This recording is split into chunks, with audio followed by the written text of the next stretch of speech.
নমস্কার সবাইকে। আমি আকাশ। কেমন আছো তোমরা সবাই? আশা করি মায়ের কৃপায় তোমরা সবাই ভালো আছো।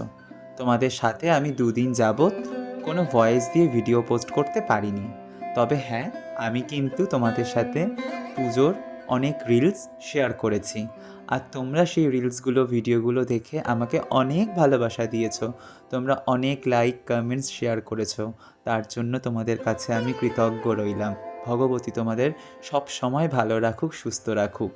আজকের যে ভিডিওটা তোমাদেরকে বলেছিলাম যে আমি বগলামুখী পুজোর দিনের ভিডিওটা নিয়ে আসব। আজকের ভিডিওটা কিন্তু বগলামুখী পুজোর দিনের ভিডিও।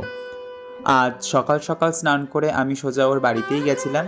আর ওর বাড়িতে গিয়ে আমি সোজা রান্নাঘরেই ঢুকেছিলাম, কারণ বেশ কিছু রান্নার দায়িত্ব আমার ওপরে ছিল।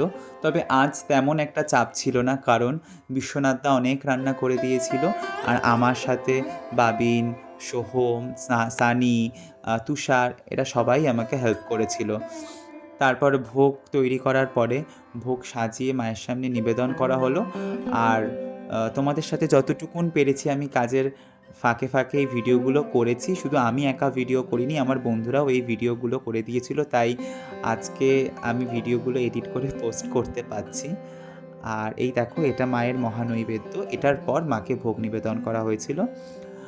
আর বিট্টু মায়ের ভোগ নিবেদনের সাথে সাথে ৯ জন কুমারীর সেবার আয়োজন করেছিল।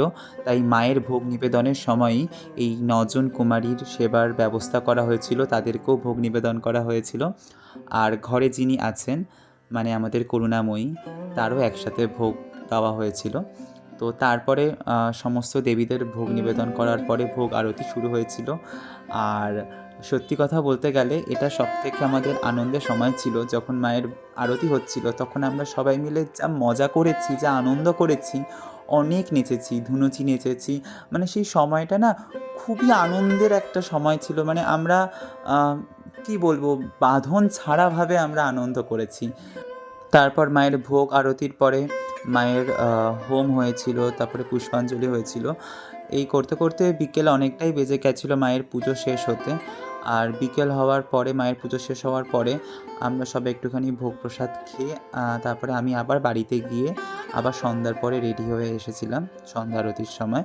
আর এই যে সময়টা আমরা সবাই বসে গল্প করছি, এই সময়টাতে সন্ধ্যা আরতি শেষ হয়ে গিয়েছিল। এখন একটুখানি চাপ কম, তাই আমরা সব বন্ধুরা মিলে এক জায়গায় বসে মায়ের সামনে একটুখানি আনন্দ করছি, গল্প করছি।